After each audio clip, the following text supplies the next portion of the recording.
ఓం శ్రీమాత్రే నమః.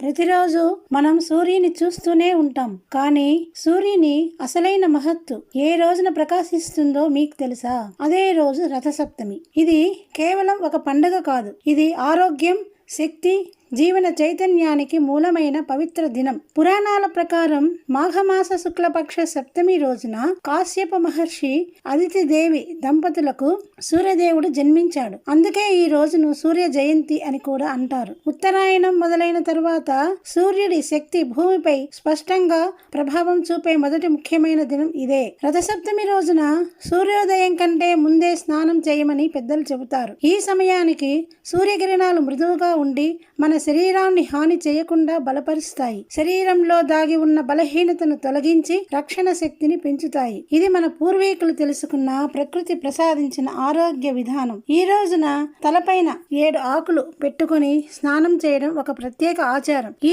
7 ఆకులు సూచించేది సూర్యుని 7 కిరణాలు, అలాగే మన శరీరంలోని 7 శక్తి కేంద్రాలు. అంటే ఈ ఆచారం ద్వారా శరీరం, మనస్సు, అంతరంగ శక్తి 3 స్థాయిల్లో శుద్ధి జరుగుతుంది. రథసప్తమి రోజున సూర్యునికి నీరు సమర్పించి శుభ సంకల్పం చేస్తే పాత కర్మల ప్రభావం తగ్గి జీవితంలో స్పష్టత, ధైర్యం పెరుగుతాయి. అందుకే ఈ దినాన్ని జీవిత మార్పుకు దారి తీసే పవిత్ర రోజుగా భావిస్తారు. ఈ రథసప్తమి రోజున కేవలం ఆచారం కోసం కాకుండా సూర్యుని దర్శించండి, కృతజ్ఞతతో నమస్కరించండి, ఆరోగ్యం, శాంతి కోసం ఒక చిన్న సంకల్పం చేయండి. రథసప్తమి ఆరోగ్యానికి, శక్తికి, జీవితానికి మార్గదర్శకం. యజ్ఞోపవీతం బ్రాహ్మణ చైతన్య మాసపత్రిక, బ్రాహ్మణుల ఆత్మ గౌరవానికి ప్రతీక, ఆధ్యాత్మిక విజ్ఞాన పరిజ్ఞానానికి ప్రదీపిక, బ్రాహ్మణ వధూవరుల వివాహానికి వేదిక. ఇది గత 22 సంవత్సరాలుగా వెలువడుతూ తెలుగు బ్రాహ్మణుల హృదయాలను చేరుకుని మన్ననలను పొందిన పత్రిక యజ్ఞోపవీతం.